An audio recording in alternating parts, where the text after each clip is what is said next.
Roxy tugs at a piece of hair behind her ear with one hand as she checks the time on her phone with the other. John's not late, but Roxy runs out of things to do except wait for him, which is both cosmically appropriate and annoying. It's not like she'd been cleaning up for his visit or anything. More just wandering through the house, looking at everything through his hypothetical eyes. Things that changed since he left, things that stayed the same. She figured there'd be some point when they talked face to face again, what with the vast expanse of time laid out in front of them and all. But she'd still been surprised when Jake arranged a friendly visit and ended up asking in hushed tones if she'd be willing to see John again. She'd been open to it from the start, but Jake insisted on this absurd sequence of clandestine meetings to ensure they'd be safe from Jane's watchful eye. It took an exhausting degree of assurance for her to convince them that John could just come over and that Jane didn't have the house bugged, and she wasn't about to come and have him thrown in prison for having the audacity to want to see his own family. Now that the day of the reunion has arrived, Roxy is just ready to get on with it. The knock on the door is almost too quiet to hear. She exhales, fluttering her overgrown bangs, and goes to answer. He's even beefier than she remembered, but his posture is turned in on itself like he's trying to seem small. God, this had better not be another self-flagellation fest. She's prepared to handle a fair few apologies, but there has always been a cyclicity to John's contrition, and she can only handle so many self-absorbed attempts at communicating remorse before her head starts feeling like it'll float away from her body. Sup, John? Long time no see. John smiles at her through his hair as he waves hello. One quick slice of his hand through the air, twisting at the wrist. It comes off as shy and boyish instead of hangdog, a good sign. Maybe her jokey casual approach is the right one. That would be handy, because that's really the best angle she's got. She mirrors the movement with her own hand and steps aside for him to come in. Well, alright then, pal. I do believe you know the way to the living room. Yeah. Yep. Thanks. He clears his throat and follows her gesture. She walks a little behind him, watching his eyes catch on the things she expected. A coat rack covered in scarves, the wall of family photos, a super badass sculpture some chess guys made for her that John always said was weirdly sexual for them. He looks at it now like it's something from an almost forgotten dream. Roxy sighs. Sorry for staring like an idiot. I just got done with a whole week of feeling weird about hanging out in my dad's old house again. I kind of forgot to think about how it would be surreal coming back here too. Some kind of nostalgia whiplash, I guess. Fair enough, yo. She faces him, seated cross-legged on the couch, a polite distance away. He looks past her, almost through her, like he usually does. She knows him well enough to know what he's politely not asking. Harry Anderson's out, if you're wondering. He'll scoot back home later, so if you make it through round 1 of awkward ex-family convos, I'm happy to say you can be rewarded with another. Oh, cool. I'd like to see him if it's okay with both of you. Yeah, we chatted about it. But, like I said, one thing at a time. Let's me and you tear this old Egbert Lalonde estrangement band-aid right the fuck off and see what we got going on underneath it. John laughs, and there's a shadowed flicker of warmth to it. Roxy immediately wants to fan it, to make him laugh for real, but she knows by now that it's not her job to make him happy. That was something she gave up on years ago. But wanting to, that feeling is still as fresh as it always was. Sounds like a plan. So, I've been doing a lot of thinking recently. And I've realized some things. Some stuff that involves you and some that doesn't. But all things I think you deserve to know. Whew. Okay, let me think where to start. You know how Jake left Jane? I mean, I assume you know. Though, no offense, but Jane's version might be, skewed. Oh, Lamau. Nah, I didn't hear it from Janie. Harry Anderson filled me in on what he got through the teen grapevine. Oh, are you guys not... Never mind. I'm sorry. I came here to apologize for my shit, not pry into your business. We don't have to talk about Jane if you don't want to. Roxy shrugs. She's still working through what she feels about distancing herself from Jane, but John actually isn't the worst person she could talk to about it. If he's truly about to be real with her for the first time in forever, she might as well try and meet him halfway. Janie and me haven't been super tight as of late. What about politics not coming between friends and all that? Lamau. Well, turns out sometimes someone's politics make it pretty clear what kind of friends they value. Or don't. And IDK. Sometimes people you used to like when you were a teen grow up to be assholes or whatever. I think I was clinging to something just to prove to myself that I was doing stuff right. Ol' roll-all, hella normal, be good at sticking with friends. The more I thought about it, the more I figured holding on to that one thing made me lose out on some other shit. You might relate.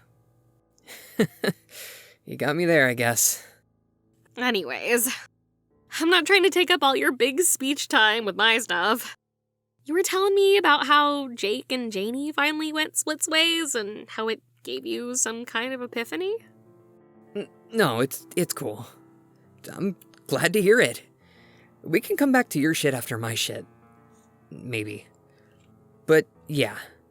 Jake, he and Tavros are living with me now. I think for the foreseeable future. We were expecting Jane to have kind of a fit about it, but all we've gotten so far are some divorce papers. If she knows where Jake is and she hasn't had a drone fleet dispatched to nuke my house off the planet, I think that's a good sign she's actually just letting them go. Which is kind of surprising, but good, I guess. Okay, I'll be the first to admit that Jane's turned into kind of a jerk lately. But you know she's not actually, literally evil. That's debatable.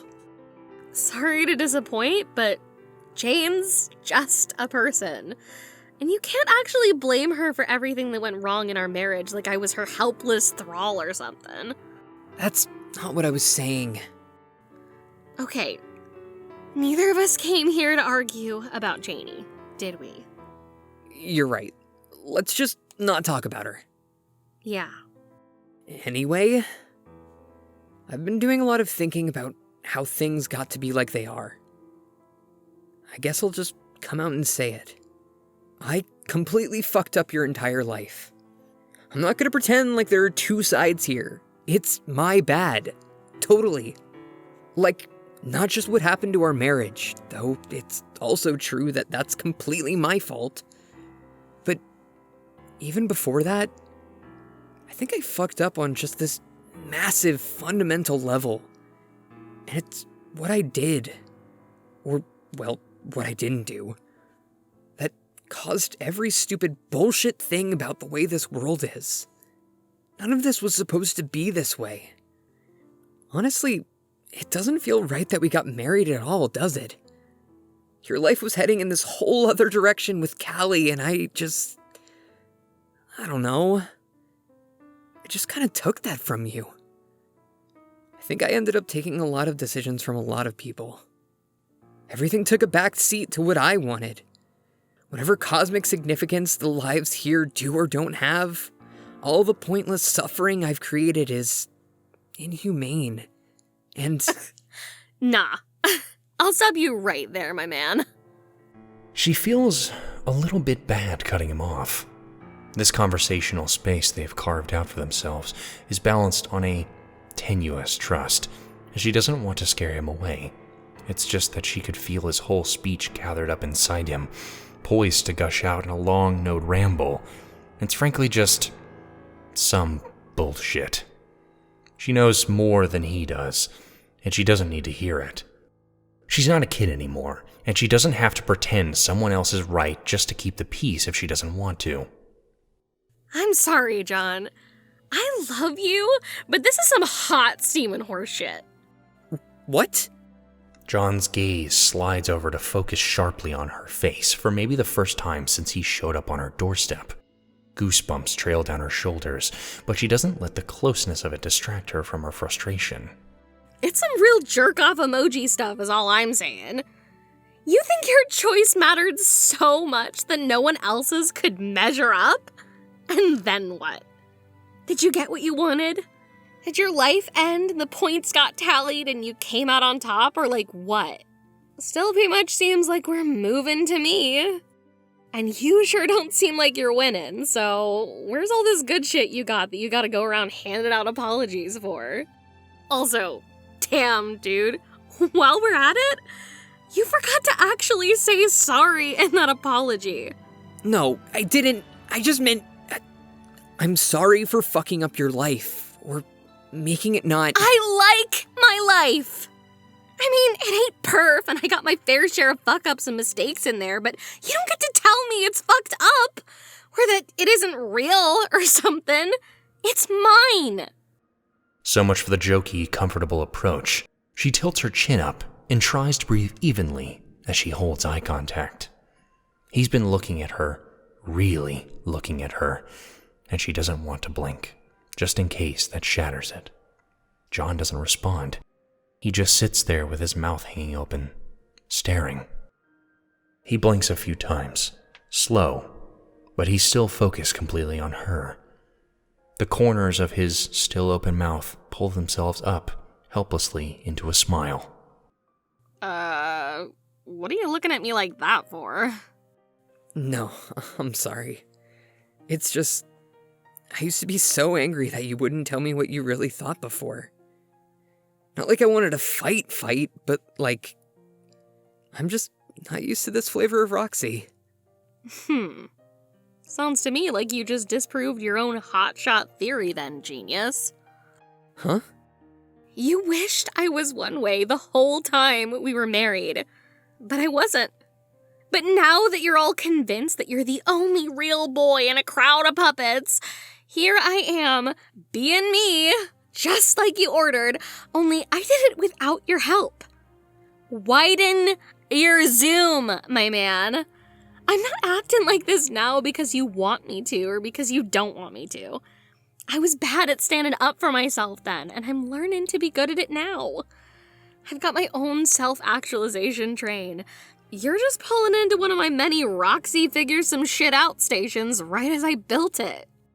But you were never like that before I... Dude, where the fuck do you get off trying to decide what is or isn't me being like me enough? Do you think people stay the same their whole damn lives or what? You really never felt like anything about our lives here was... off? Off from what exactly? The way things should be? What does that mean? John's mouth opens and closes. It seems there's something stuck in the spokes of his rhetorical tire. Roxy can see the gears struggling to turn in his head. She almost feels bad for him. Roxy lets herself take a moment. She doesn't want to reassure him with lies, to tell him he's never fucked anything up in his life, but she doesn't want to twist the knife of blame further into him than it needs to go. So she shrugs, looks her ex-husband in the eyes, and tells him the truth. I mean, I felt something, I guess. But it's not just you. You've never been the only player in this game, you know. Do you not remember who all was there when this all kicked off? Me and Callie wouldn't have told you you had a choice if it was all just some meaningless BS. It's not like I was ever some master seer of all that ever was or will be, but I do know a little bit about what could have gone down if things were different. And you know what? I like the way things turned out just fucking fine.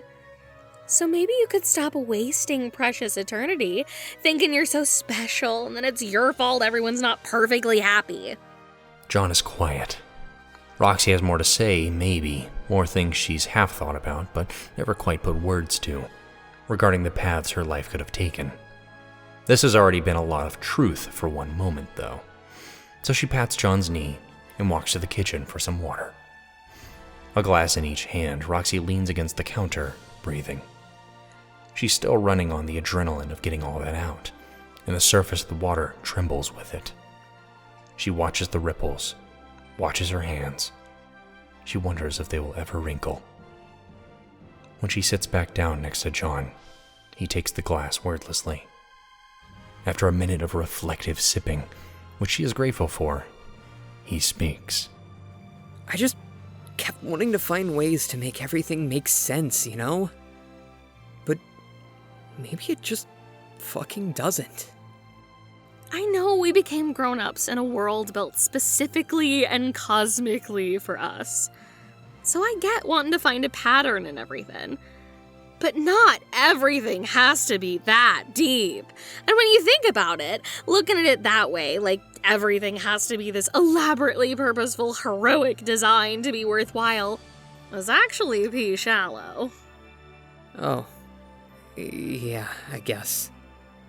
John stretches, scratches the back of his head like an anime love interest, and lets out one mind-fucked exhale of a laugh. His features are droopy, his whole body tired from the mental wringer he just went through, but he's still looking at her for real. Fondness surges through her, not in a way where she fears the reignition of any romantic feelings. It's just that she understands him, and he's starting to understand her. It's comfortable, the way an old t-shirt you thought you lost but discovered in the back of the closet is comfortable. Smells mostly musty, but it's still enough like home to knock you right on your ass. I'm sorry. It's just so hard to not feel like a total asshole. Maybe I'm not some grand vizier of destroying time and space or whatever, but we know that there's a canon timeline out there. And it seems really obvious to me that we aren't in it anymore. So what? So what?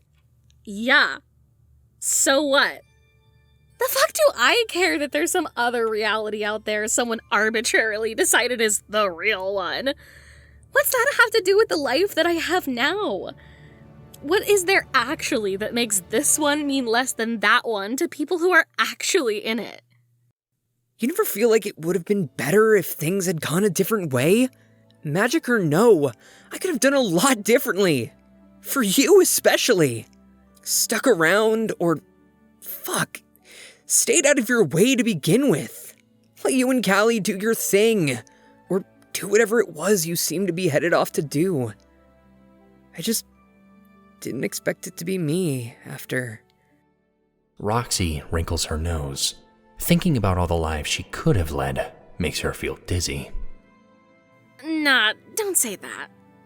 I mean, I accept your apology this time, but there's all kind of ways shit could have gone. And TBH, back then, with her, mostly I think I just wanted to do stuff right. Not that I knew what the fuck that even meant, Lamau. Which was probably the problem, Lamau. Just like, we had this big fresh as hell start at being people. I had all these conflicting thoughts about how to be me in the first place, like what it meant to date a beautiful skull alien, sexuality-wise and gender-wise and person in general-wise. For a while there, I didn't even know if I wanted people to think of me as a woman at all. I didn't know. Well, I guess maybe I wondered. But the way young idiot me would have wondered, so not that deeply. And it seemed like you'd forgotten all about it when we got together. I hadn't forgotten about it. Do you want to talk about it? I could have told you then, but I kind of felt embarrassed about flip-flopping with my identity, I think. I mean, It isn't like I grew up with big, air quotes, society telling me what was right and wrong like you did. So, it wasn't any kind of shame fest. Just a lot of abstract hypotheticals we'd only just started talking about and never got very far into. Just IDK. I thought I might do things one way, but then I stopped hanging out with Callie as much. It's not like I stopped thinking about it. Or her. But it never really came up with anyone else, and I didn't really feel like I could talk about it with you, so I never brought it up again. I'm really sorry you felt that way, Roxy. It's okay. It's not your fault. But you don't regret it? Not going for that stuff and instead just marrying me? I'm not asking so you can absolve me. I'm just impressed. How do you not second guess every choice you make? I haven't stuck my head in the timeline vortex like you have, so I don't know what it's like to see other options. I just do things the best way I think to do them and then shrug and hope it works out. Roxy thinks about time and the spirals of choice that hang just outside her periphery, and the vertigo grows. She rolls the word regret around in her brain. She feels it on her tongue. John waits. I don't think I can regret anything. There's not only one right way to be me, IMO. I like the me I am. It's not like I went and decided, actually, hell yeah, I love to be a woman and do all the shit on the woman checklist. I get that that's probably what it looks like on the outside of my own self, but I don't care about that. Sorry. I'm not good at this whole explaining what transpires in my brain thing. John shrugs, and Roxy gives herself time to think. She remembers how confusing it felt to even approach her identity when this first hit her. There had been some vague truth about the uselessness of rules about how gender should be, but she never quite worked it out. She'd stopped thinking about it until she got pregnant. Then, she had been so afraid that having a baby would confirm some deep truth within her that she pushed away, but that it would be too late to back out. That hadn't happened, and instead there was the strange, all-consuming bodily relief she felt when somehow being pregnant had felt right. It was good in the opposite way than she had expected. She hadn't felt any more womanly than she ever had. It had hit her then that she could think of her body not as specifically female, but as something altogether different. Hers.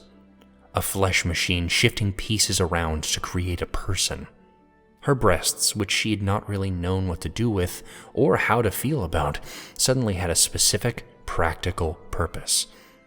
It had allowed her to retreat from the concept of gender entirely, grounding herself only in the physical reality of using her body to make another. Two heartbeats blending in a rhythm that was nothing but human. She does not know how to articulate this to John. It's convoluted and personal, and she isn't sure she can do the overwhelming goodness of it justice. But then, Harry Anderson is his too, so she knows she has to try. IDK. This life I've been living gave me Harry Anderson. That kinda outweighs anything else just for me personally. And it's not like I ever totally quit thinking about that gender stuff. I just found a different way to work it out than maybe I was originally gonna. Touching those huge, inarticulate thoughts with words feels bigger than she expected, and tears pricked at the back of her eyes. She shakes her head and laughs before John can start crying too. But, Mal, John, we're just adults. We're not dead. I don't know. I meant we're only, barely middle-aged and regular human years. We got all kinds of hypothetical, but still probably finite eternity to work our shit out. Who the fuck knows? It's not like you figure out who you are when you're 23 and the rest of your whole life is just sitting back and watching your shit fall apart or not. I mean, maybe that's been it for you so far. Ouch. I just don't think I'm anywhere near done building those Roxy self-actualization train stops. Who the fuck can say how many more I got lined up? Same goes for you. If you're willing to look at this life as more than a cosmically pointless dead-end failure, that is. I guess there's literally nothing to do but keep moving forward. I may as well not be a big fucking downer about it if I don't have to be. That's the spirit. We've got 1,000,000 billion lifetimes ahead of us, John. You don't even know all the ways you got left to fuck up in. How's that for some inspiration? It's pretty fucking inspirational, Roxy. They both smile, and it somehow felt more real and warm than it was before. Maybe the cushion of years and lack of pressure makes it so, but she doesn't question it too closely. She doesn't want to go back to where she'd been with him, but knowing they'd both been there together feels like enough. Thank you for trusting me with this personal stuff. I know partly you were telling me all that to kick my sad sack ass, but I know you don't talk about this kind of thing every day. To be real, I hadn't even let myself think about it every day. So, thanks for letting me ramble at you out loud instead of just mostly thinking about it once every few years. I guess sometimes it takes hearing the same shit over and over until it sticks. That's mostly a note on myself, by the way. Mow, we're just ripping off those band-aids left and right over here. A couple of professional issue discussers. Yeah, I'm frankly baffled by how fucking good we are at this. Where was this when we sucked so hard at being married? Buried under a shocking number of issues is my guess. Well, it's nice to throw a few off for once. Feel free to communicate with me instead of spending the next 300 years in a silent prison of your own making, if you so desire. John nods, and as he opens his mouth to speak, the door opens. Harry Anderson looks at the two of them, all teary and laughing, and hikes his bag higher on his shoulder, shifting his weight. Roxy sees a muscle tighten in his jaw. Her beautiful, smart boy. She wants to run over and hug him, to protect him from the possibility of pain at talking to his father. But she doesn't. She knows how much he's wanted this, no matter how much he jokes about it. She looks back at John and sees her own awe mirrored in his face. She wills him not to cry, not to fall back on his self-imposed suffering and blame loop. Something about the last hour must have done the trick, though. John stands up, brushes his hands on his jeans, and walks, back straight, toward his son. Hey, Harry Anderson. It's really, really good to see you. Do you want to go for a drive? The muscle in Harry Anderson's jaw clenches a few more times. But when he smiles, it is genuine. Yeah, Dad. That could be cool.